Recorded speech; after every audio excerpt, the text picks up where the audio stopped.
예, 그건 제가 네, 그거는 최순실의 강제구 이런 강제군이 아니었고요. 교도관이 설득을 했고 최순실 씨가 자발적으로 참석을 한 겁니다. 예, 물리력 전혀 사용한 바가 없습니다. 설득을 해서 자발적으로 참석을 한 것이고요. 그다음에 체포영장을 집행하게 된 이유도 상당한 구속이 진행된 상태였어요. 상당히 오랫동안 구속되어 있는 상태였기 때문에 체포영장에 의하지 않고는 조사를 부를 수가 없었기 때문에 그때 당시에는 체포영장을 발부한 것이고 신청을 한 것이고 그다음에 최순실 씨가 어떤 뭐 강제력, 물리력에 의해서 쫓겨난 게 온 게 아닙니다. 교도관에 의해서 설득을 했고 자발적으로 출석을 해서 그때 조사가 이루어진 것입니다. 아니 방문조사 아니고 그것도 소환인데 그건 소환이었는데 첫 번째는 거부를 했어요. 첫 번째 거부했는데 그 당시에 대통령께서 수사팀장이었어요. 그래서 오자마자 첫 번째 면담을 하셨어요. 장시간 동안 면담해서 다 이야기를 들어주고 억울한 점 이야기를 하라 해서 충분히 듣고 그다음에 그 체포 과정에서 문제가 있었느냐에 대해서 이의를 제기한 바가 전혀 없습니다. 그거 확실하게 그 당시에 물리력 행사에서 인치한 거 아닙니다. 스스로 이제 지금이 다른 건 뭐예요? 물리력을 사용하지 않은 게 다른 겁니다. 물리력으로 사용할 수는 없습니다. 아까 지금 말씀드렸잖아요. 한계가 형 집행 및 그 수용자 처우에 관한 법률 100조에 따라서 교도관들은 집행할 수밖에 없어요. 그게 한계라는 거예요. 다른 것도 검사가 지휘할 수 있는 것은 체포 구금 자체를 말하는 거고 인치는 거기에 해당이 인치는 그 교도소의 특별 권력관계 교도소의 관할로 되어 있기 때문에 그리고 교도관이 그 검사나 이런데 그 신병을 인치하면 그 바로 석방이 됩니다. 그 자체가 개념이 그래요. 그거 이외에는 할 수가 없게 돼 있기 때문에 그 조항이 교도소나 교도소 강국이 적용할 법률을 수범해야 될 법률은 100조 그 형의 집행 및 수용자의 처우에 관한 법률 100조입니다. 근데 100조의 물리력 행사에는 이게 해당이 안 된다는 거예요. 해당이 될 수가 없고 만약에 한다면 체포영장 그게 예외를 뒀는데 그 규정도 없고 그래서 이게 법률 규정을 새로 둔다고 하는데 그것도 말이 안 되는 게 이거는 조사라는 건 아까 말씀드린 기본적으로 임의 수사라고요. 그러면 본인이 응해서 가는 거고 그리고 가서 자기 그 소명을 하고 반박도 해야 될 거 아닙니까? 그걸 안 하고 내가 안 하겠다고 하는데 강제로 끌어갈 수는 없잖아요. 사람이 임의 수사인데 억지로 입을 벌려서 진술하라고 할 수는 없잖아요. 그리고 외국에서는 그거는 자기 부재 자기 부재 특권을 침해하는 거라고 해서 그 자체가 허용되지 않습니다. 이게 이렇게 논란이 되는 것 자체가 저는 이제 헌법 절차에 따른 이게 제도냐라는 의문이 있습니다. 그 발부한 것이 제대로 된 것이냐, 인치만을 위해서 발부한 것이 맞느냐 이런 문제가 있습니다. 저희 일본에서도 구속된 피의자나 아니면 교정 시설에 수용된 피의자 같은 경우에는 방문 조사가 원칙으로 법 규정에 나와 있습니다. 그래서 그런 점들이 좀 있는데 법률의 규정이 전혀 없이 법적 근거가 없이 이렇게 한다는 것은 좀 문제가 있는 것 같습니다. 일단은 진술 거부권을 행사하시겠다고 분명히 말씀을 드렸습니다. 왜냐면 아까 이유 세 가지가 분명한 이유가 있기 때문에 진술을 해봤자 그 진술을 교묘하게 틀고 그다음에 유리하게 진술을 받아주질 않고 저희가 지난번에 조사받을 때 조서 검토 시간이 엄청나게 많이 오래 걸렸지 않습니까? 왜냐면 저희가 진술하면 진술을 그대로 안 적어줘요. 계속 내용을 틀고 이상하게 꼬고 해서 안 볼 수가 없습니다. 날인은 당연히 했지만 검토 시간이 그만큼 오래 걸렸던 이유가 그것 때문에 그렇습니다. 수정을 많이 했는데 다 완벽하게 되지는 않았습니다. 그러니까 세 가지 특검이 다 동일하게 지금은 한 가지 목표를 정해놓고 가고 있다고 저희는 판단을 하고 있습니다. 그거는 잘 모르겠습니다.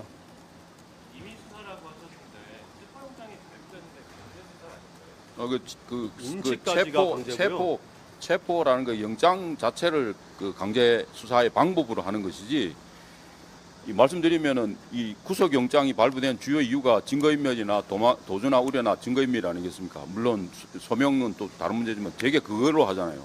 그런데 이제 구속돼 있잖아요. 구속영장 발부돼서 구금돼 있는데 증거인멸이나 도주비는 뭐가 있습니까? 그런데 다시 체포영장을 발부한다. 이상하지 않습니까? 그리고 구속되어 있는 사람을 다시 체포한다? 어디에 체포를 합니까? 구속되어 있는데 지금 구금되어 있는데. 그러니까 체포라는 거는 밖에 나단에 있을 때 일반적으로 이렇게 한다고 그러면은 체포 영장을 해서 잡기 위해서 하는 거잖아요. 그리고 현행범인 경우에는 그렇게 하고 그다음 나중에 추가 사후 영장 받고 하는데 근데 이거 지금 구속되어 있는데 다시 체포한다. 그러니까 이제 체포하는 것도 그럼 체포하는 것의 집행이나 구속 집행에 검사가 할 수 있는 건 지위는 그거라는 거예요.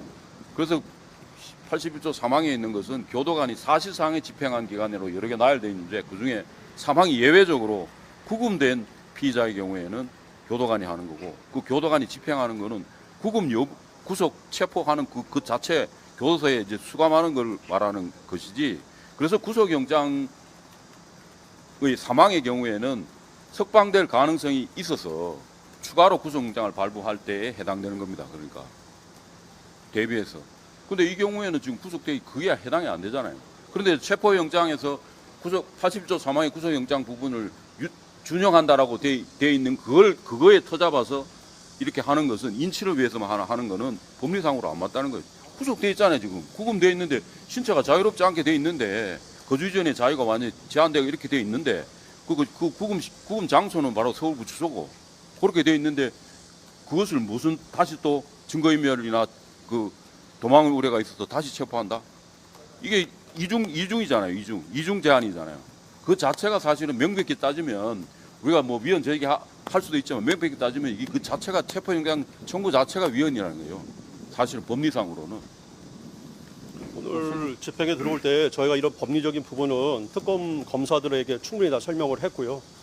분명히 불법이고 위법한 행위다라고 분명히 사전에 다 말씀을 드렸습니다. 그럼에도 불구하고 집행이 이루어졌고 오늘 이루어진 특검의 조사나 강제집행, 체포영장 집행은 그 자체로 직권남용 불법 체포 감금죄에 해당되기도 하고 그다음에 진술 거부권을 행사했음에도 불구하고 진술을 거부하겠다고 사전에 분명히 얘기했음에도 불구하고 이런 식으로 계속 체포영장을 집행을 해서 조사실까지 끌고 가려고 했던 행위는 또 마찬가지로 별도의 범죄가 성립됩니다. 이 점에 대해서는 반드시 책임을 물을 것이고 더군다나 구치소에 있는 그 직원들 어린 그 젊은 청년들 이 일본제 그 직원으로 있는데 마찬가지로 의무 없는 일을 또 강요한 것입니다.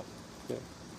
법에 규정되어 있지도 않고 해서도 안 되는 일을 그 직원들한테 강요를 해서 대통령한테 어떤 물리적 강제력을 사용하도록 한 것이기 때문에 이 점에 대해서도 반드시 책임을 물을 것이고 제가 이렇게 왜 약간 그 흥분되어 있고 하냐면은 그 상황이 너무나 참혹했기 때문에 그렇습니다. 차마 이게 우리나라 법치국가에서 일어날 수 있는 일인가라는 거를 그 현장을 목도하고 나서 도저히 참을 수가 없었고 도저히 그 정신적 충격이 올 정도로 심각했습니다. 대통령이 오죽하면 팔이 아프다고 좀 놔달라고 사정을 할 정도였겠습니까? 이런 상황이 있는 게 정상은 아니지 않습니까? 예. 네. 진술 거부권을 그거로 조사 자체를 거부할 권한도 있다고 피의자는 당연히 있죠. 권한이 아니고 그건 본인의 이제 권리죠. 방어권에. 법적 권리가 있다고. 그렇죠. 진술 거부권은 당연히 그러니까 예. 불리하게 작용할 수도 있잖아요. 만약에 저희가 신병이 구속되어 있는 상태가 아니라면은 당연히 수사기관의 요청에는 따라서 할 수도 있을 겁니다. 그래서 이미 구속되어 있고 인치되어 있는 상태 아닙니까? 그리고 진술을 거부할 수 있는 권리는 당연히 피의자에게 부여된 헌법상의 권한이고요. 진술 거부권 말고 조사를 거부할 권리가 있다고. 조사를 거부할 권리 자체가 어떤 건지 의미를 잘 모르겠는데 아무튼 이 조사를 하려면은 법적 절차에 따라서 해야 된다는 것입니다. 그리고 법적 절차가 없거나 법적 근거가 없이 조사를 할 경우에는 당연히 저희는 거부를 할 겁니다. 그리고 끝으로 하나 뭐 더 하실 것이 있을 수도 있는데 그 말씀드리면은 이거는 뭐 그 전직 대통령이기 때문에 오히려 이렇게 하실 수도 있는데 이거는 모든 재소자에 관한 문제입니다. 우리나라 형사사법 절차에 있어서 적법 절차에 따라서 가혹하지 않고 그 헌법에 따라서 진행되는 것에 대한 문제입니다. 그리고 이런 케이스는 물리력 행사하는 경우가 체포영장 발부받아 물리력 행사하는 경우가 섞여 있습니다. 만약 이것이 계속 그대로 진행된다고 재발을 방지하지 않으면은 우리나라 헌법재판부가 아니라 우리나라 그 형사사법의 정의라든지 인권 침해에 대해서 재소자 인권 침해가 상당히 그 심각한 문제가 일으킬 수 있습니다. 그래서 그 점을 유념해서 재소자 인권 지금 많은 그 형사처벌의 위험에 처해 있는 재소자들의 인권을 위해서도 이런 일이 다시 발생하지 않도록 유념을 해주시고 또 기자분들도 그 점에 대해서 좀 깊이 좀 생각을 하시고 해주시는 게 좋을 것 같습니다. 물리력 강제력 행사한 게 교도관이랑 특검이 같이 하신 거죠? 특검이 지휘를 했고요. 그 다음에 뭐 기동대라고 하는 팀들이 들어왔습니다. 그러니까 구치소에 어떤 뭐 폭동이라든지 무슨 사태가 발생하면 움직이는 그 부대들 있지 않습니까? 그런 장병들이 들어와서 뭐 되게 건장했습니다. 건장한 사람들이 들어와서 대통령을 특검의 지휘에 따라 가지고 그대로 들어서 끌고 가려고 시도를 했습니다. 나중에는 저희가 완강하게 거부를 하니까 다시 특검보 문홍주 특검보를 전화로 연결해서 특검보가 수화기에서 스피커폰으로 또 지휘를 했습니다. 그런 상황이 1시간 40분 동안 계속 됐습니다. 그러면서 변호인이 이의를 제기하면 이의를 제기하지 못하게 하고 소리를 내면은 소리를 내지 못하게 하고 그 다음에 현 자리에서 변호인들을 쫓아내게끔 하고 그 다음에 판례도 있는데 어찌됐건 대통령님의 요구에 의해서 저희 변호사 접견이 좀 일찍 이루어진 것은 맞습니다. 원래 9시에 예정이 되어 있었는데 8시 좀 넘어서 대통령 요청에 의해서 저희를 특검보가 안내를 해서 구치소에서 안내를 해서 접견을 하게 되었습니다. 그 접견 과정에서는 체포영장을 집행하면 안 됩니다. 그게 접견이 아니다.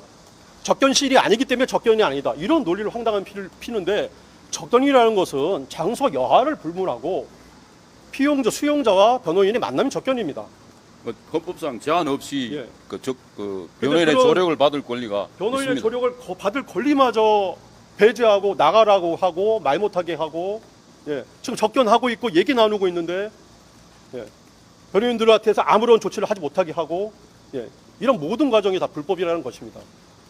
이런 과정들을 저희가 용인할 수는 없었습니다. 장병들이란 필수 인력이요. 예, 그렇습니다. 여기 그 어떤 CR 제가 정확히 갑자기 생각이 안 나는데 무슨 기동대라고 합니다. 기동대. 그러니까 교도소 내에 어떤 문제가 발생했을 때 뭐 군대로 치면은 뭐 5분 대기조, 기동 타격대 이런 개념의 뭐 사람들이 있는 것 같습니다. 그래서 그 사람들이 와서 집행을 시도를 했습니다. 그 과정에서 대통령님이 상당히 좀만 더 심각하게 진행이 됐으면 분명히 심각한 부상 위험이 따랐을 겁니다. 고통을 호소했고 그다음에 너무 아프다고 말씀을 하셨고 전직 대통령이 입에서 그런 얘기 나온다는 게 이게 정상적인 국가입니까?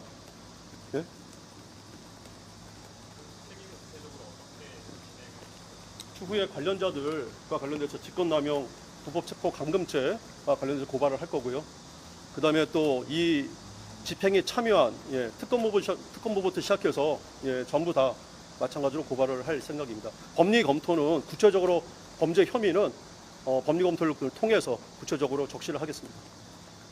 고발을 고발을 하게 명의 인원이 투입됐고 특검보는 누구신지 특정 가능하십니까? 특검은 총 4명, 3명 들어온 것 같습니다. 3명. 3명인가 4명인가 들어왔고요.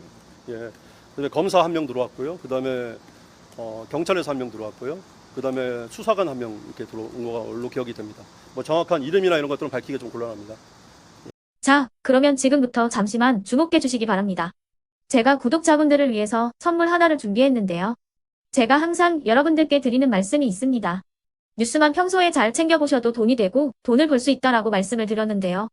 여러분들은 여기 보시는 삼성전자 뉴스를 보고 어떤 생각이 드세요?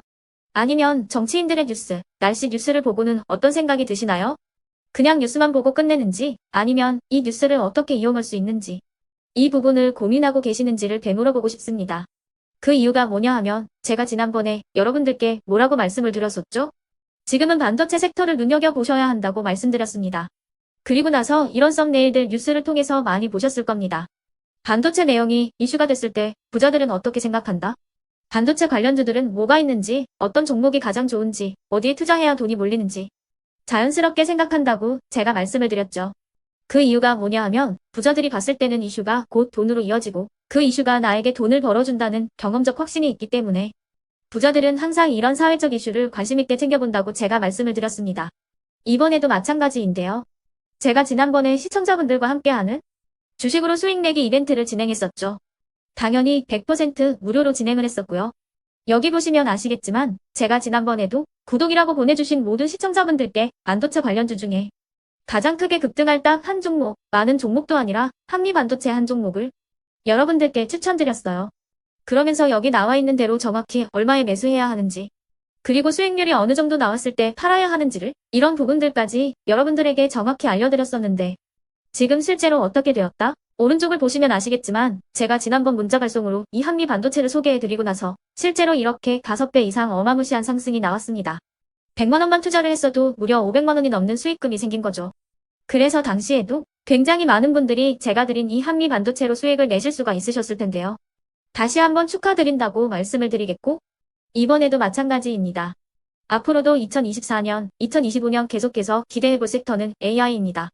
그 중에서도 AI 반도체는 그 누구도 부정할 수 없는 미래성장 산업입니다. 그러면 우리가 어떻게 생각해 볼 수 있을까요? AI 반도체 종목 중에 앞으로 크게 대장 역할을 하면서 10배 이상 급등할 수 있는 템베고 종목을 지금부터 열심히 추적해야 한다는 겁니다.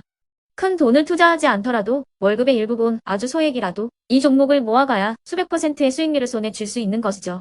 지금 여러분이 보고 계시는 이 유튜브 또한 AI 반도체와 아주 밀접한 연관이 있고 반도체야말로 대한민국의 핵심 산업으로 앞으로 더더욱 시장은 성장할 수밖에 없습니다. 그렇기 때문에 제가 이번에도 뭘 보내드리고 있냐면 지난번과 똑같이 구독이라는 문자를 보내주시면 제가 AI 반도체 관련주 중에 앞으로 대장주 역할을 하면서 주가가 가장 크게 급등할 한 종목을 여러분들께 문자 발송으로 종목명과 사고 파는 시점을 모두 알려드릴 건데요. 그 문자를 받고 여러분들이 주식으로 돈 버는 연습을 한번 해보셨으면 좋겠고요. 혹시라도 나는 주식을 하지 않는다 하시는 분들은 주변에 주식하시는 지인분들에게 말씀을 해주셔도 되고요. 아니면 연세가 있으셔서 투자가 어렵다 하시는 분들은 이 종목을 자녀분들에게 한번 사봐라, 이걸로 한번 수익을 내봐라, 이렇게 조언을 해주실 수도 있는 거겠죠. 그래서 지금 이 영상을 보시는 시청자분들 중에 나도 이번 종목이 좀 궁금하다 하시는 분들은요. 누구나 상관없이, 그리고 어느 시간대나 상관없이 부담 없이 010-2514-5930번으로 구독이라는 문자 보내주시면 제가 이번에도 똑같이 무료 추천 급등주 문자를 보내드리겠습니다. 이해되시겠죠? 제 번호 010-2514-5930번으로 구독이라는 문자 보내주시면 여러분들이 직접 이슈를 통해서 돈 버는 연습을 해보실 수가 있는 거고, 제가 돈을 받는 것도 아니고 투자를 대신해 드리는 것도 아니기 때문에 부담 없이 신청해 주시면 되는 겁니다. 그리고 수익이 나면 저는 다른 것은 하나도 바라지 않습니다. 제 채널에 구독, 좋아요 한 번씩만 눌러주시라, 이렇게 다시 한번 말씀을 드리겠습니다.